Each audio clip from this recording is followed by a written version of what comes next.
right, we're doing a little interview here for puertoreggae.com with Matisyahu. Matisyahu, I know your throat is hurting a bit, Yeah. but I'm gonna try to make this short and brief. Tell me, from Judaism, Bob Marley and reggae, Fish, how did you come about? That's a long story. Well, I know, but Well, I grew up in the suburbs of New York City, and sure. As a teenager, I started listening to reggae music, and then I found myself really falling in love with it. And one of the things that was really interesting to me was like the Old Testament and all the biblical references. And I'd only heard of those things like in Hebrew school, in Judaism, and so I was wondering like how Rastafarianism or reggae music was like incorporating the Old Testament. And then it made me want to understand more about my own history, my own past. So yeah, my cousins are Bayesian from Barbados. So they used to come every summertime and play me reggae music, and I liked it. But really when I was starting to get in high school, when I started to like go through some things, and I was feeling a little bit isolated from my peers, from my teachers, I wasn't really connecting with the school, with the work, a subject.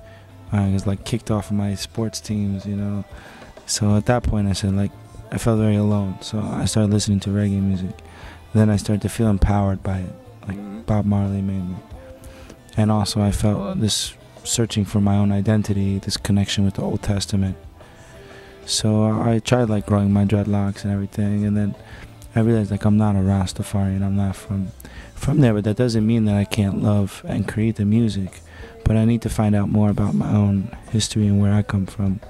I went to Israel, and I started studying more, and then eventually I became like very religious, and I moved to Brooklyn to like ultra-Orthodox yeshiva, and then I stopped doing music and I just studying the Torah, and then eventually I started basically made a blend between the two, like taking the Old Testament from more of a Jewish perspective as opposed to a Rastafarian perspective, but still using reggae music as like the means to express myself. And then eventually over time, like I continued to expand and evolve.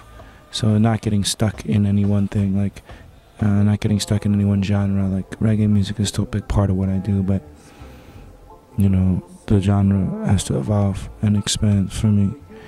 And so I tried different things. And also the religion as well. I felt I didn't need to like express myself anymore with like all those rules and that strong identity of like just that everyone should see me all the time as a Jew, as a Hasidic Jew, and that I can be more just myself and I don't have to like stand out. And that's kind of where I'm at today. And how did you go from listening to reggae to playing it? Reggae and being a musician? Well, I guess when I was so I was always like a performer, and I was always into music and singing, but once I connected with reggae music, I felt that was like the place for me to express myself, because I would just listen to it religiously, and people that are real music lovers and listeners understand that, and some people don't, you know. But the level at which I was connecting with the music was very deep, and so I felt, oh, I can do this. I can express myself the same way. So I started out by buying these like instrumental tapes, just reggae beats or hip-hop beats, and then I would come home and I would just practice. I had a band, and I would perform at open mic nights and those kind of things. And eventually I actually got some skills, you know. I spent a lot of time in my bedroom just listening and practicing. You practicing just singing? You play any instruments? No instruments, just drums a little bit, and I would set up my drums with a microphone with like some effects processors and just chant, you know, like this kind of Jewish stuff, or playing the drums and beatboxing with different delays. So I was experimenting with music, but not in the traditional sense of playing an instrument. And here in Puerto Rico again, Tell me about the vibes here in Puerto Rico, the people. Oh, it's good. It's so good to be back here. It's like warm vibes, and it's a good place for reggae music. Yeah, and I saw you walking around listening to the bands that were playing and stuff. You like that? Yeah, I really liked the band that was directly before us. Uh-huh. Yerba Bruja. Yeah, I really liked them a lot. They had a little kid up there, right? Yeah, that's the son of the singer. Oh my God. He's gonna be a star. yeah. Wow, how old is he? I don't know. He must be, what? Do you think he's like 10, 11, something like that? Oh, I've never heard a kid that age singing like that authentically. Amazing. So good. All right, so we've seen...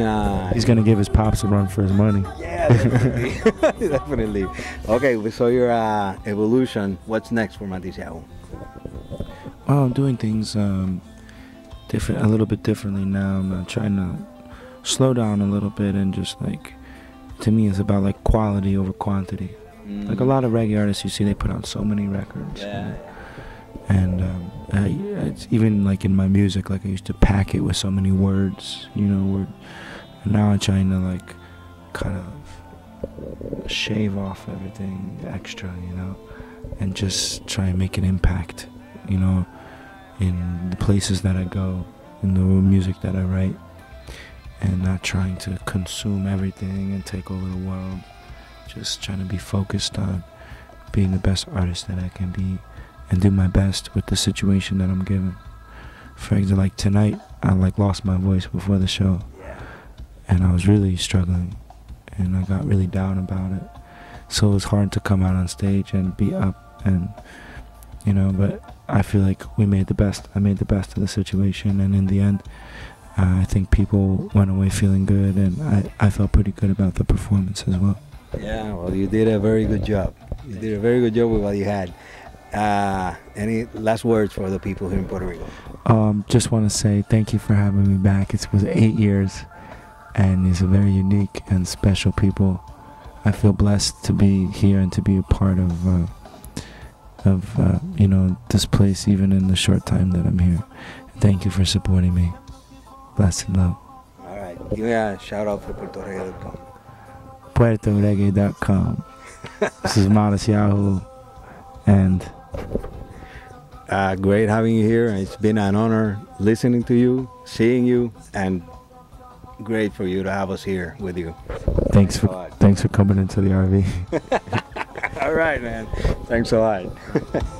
Don't you worry now, don't you worry, 'cause it will get you there,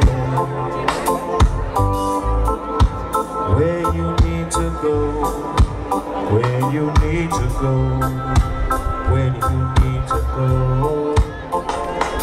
Over the hillsides and the valleys far and wide, where the sun goes.